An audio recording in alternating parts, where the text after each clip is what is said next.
wabarakatuh, anak-anak. Hari ini kita akan mempelajari sistem ekskresi. Pada pertemuan sebelumnya, kalian sudah mempelajari organ ekskresi yang pertama, yaitu ginjal. Nah, pada hari ini kalian akan mempelajari organ ekskresi yang kedua, yaitu paru-paru atau pulmo. Paru-paru manusia berjumlah sepasang, terletak di dalam rongga dada yang dilindungi oleh tulang rusuk. Paru-paru memiliki fungsi utama sebagai organ pernapasan. Paru-paru juga merupakan organ ekskresi yang berfungsi mengeluarkan gas-gas sisa proses pernapasan, yaitu gas CO2 atau karbon dioksida dan H2O atau uap air. Untuk struktur paru-paru, sebelumnya pada sistem pernapasan tentunya kalian sudah mempelajari struktur organ dari paru-paru. Nah, ini Bu Wulan jelaskan lagi secara singkat. Jadi, paru-paru itu memiliki pembungkus paling luar, itu namanya adalah pleura, kemudian memiliki trakea, bronkus, bronkeolus, dan berakhir pada alveolus. Paru-paru juga berfungsi sebagai organ ekskresi, yaitu mengeluarkan karbon dioksida dan uap air, di mana karbon dioksida dan uap air yang hasil dari sisa metabolisme di jaringan lalu diangkut oleh darah menuju ke paru-paru untuk dibuang dengan cara difusi dari alveolus. Jadi hasil dari ekskresi paru-paru adalah CO2 dan H2O. Nah, untuk organ ekskresi yang ketiga yaitu kulit. Kulit merupakan lapisan jaringan pelindung terluar yang terdapat di permukaan tubuh. Kulit termasuk organ ekskresi karena mampu mengeluarkan zat-zat sisa berupa kelenjar keringat. Selain sebagai organ ekskresi, kulit juga berfungsi sebagai alat indera perasa dan peraba. Kulit terdiri dari 3 lapisan, masing-masing lapisan mempunyai fungsinya seperti gambar berikut. Nah, lapisan struktur kulit manusia dapat kalian perhatikan pada gambar.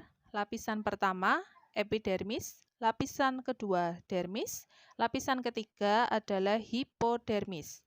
Nah, pada lapisan pertama, epidermis atau biasa disebut lapisan kulit ari merupakan lapisan kulit paling luar dan sangat tipis. Epidermis terdiri dari lapisan tanduk dan lapisan malpighi. Lapisan tanduk merupakan sel-sel mati yang mudah mengelupas, tidak mengandung pembuluh darah dan serabut saraf, sehingga lapisan ini tidak dapat mengeluarkan darah saat mengelupas.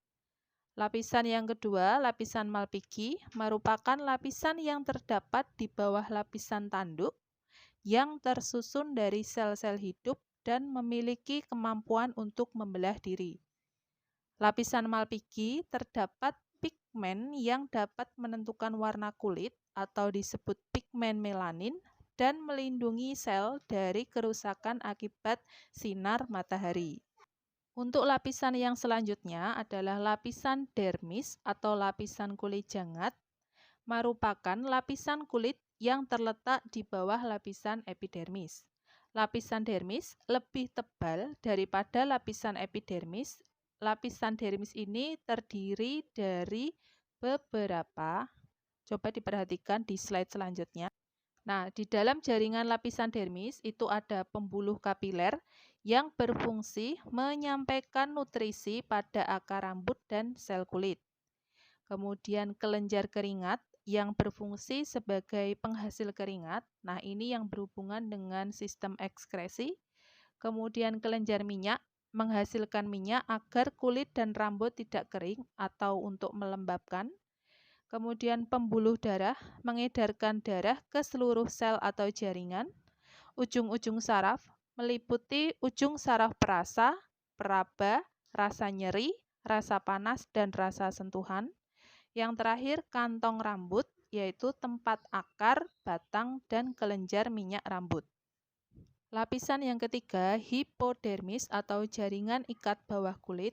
Lapisan ini terletak di bawah dermis. Di antara lapisan jaringan ikat bawah kulit dengan dermis dibatasi oleh sel lemak. Lemak ini berfungsi untuk melindungi tubuh dari benturan sebagai sumber energi dan penahan suhu tubuh. Nah, untuk proses pengeluaran keringat oleh kulit dapat kalian lihat ilustrasinya di gambar tersebut. Yang pertama, ketika tubuh banyak bergerak, sel tubuh akan bekerja keras untuk menghasilkan energi. Nah, proses menghasilkan energi ini akan membuat suhu tubuh naik dan memberi rangsangan kepada hipotalamus. Nah, hipotalamus ini letaknya ada di otak, jadi yang mengendalikan seluruh fungsi fisiologis di dalam tubuh. Kemudian yang kedua, hipotalamus kemudian memberi rangsangan lanjutan kepada saraf simpatik yang berada di sumsum tulang belakang. Yang ketiga, saraf simpatik memberikan sinyal gelombang ke seluruh kelenjar keringat di tubuh bahwa suhu tubuh sedang tinggi. Kemudian yang keempat, kelenjar keringat kemudian akan memproduksi keringat agar menurunkan suhu tubuh. Keringat ini mengandung kotoran dan zat-zat sisa yang tidak terpakai di dalam tubuh. Untuk yang terakhir, organ ekskresi yang keempat yaitu hati atau hepar. Nah, untuk gambarnya dapat kalian lihat di sebelah kiri itu ada organ hati, organ yang ukurannya sangat besar. Di bawahnya ada kantong empedu, kemudian ada saluran empedu, dan ada organ yang berhubungan dengan sistem pencernaan yang sudah kalian pelajari kemarin. Ada pankreas, usus halus, kemudian ada arteri hepatika, limpa, sama vena portal hepatika. Nah, hati yang berfungsi untuk mengekskresikan getah empedu, zat sisa dari perombakan sel darah merah yang telah rusak dan dihancurkan di dalam limpa. Selain berfungsi sebagai organ ekskresi, hati juga berperan sebagai penawar racun, menyimpan glikogen atau gula otot, pembentukan sel darah merah pada janin, dan sebagai kelenjar pencernaan. Kemudian, ini merupakan proses perombakan hemoglobin atau Hb dari eritrosit yang dilakukan di dalam organ hati. Jadi urutannya, hemoglobin akan dipecah menjadi 3 senyawa, hemin, Fe atau zat besi, dan globin.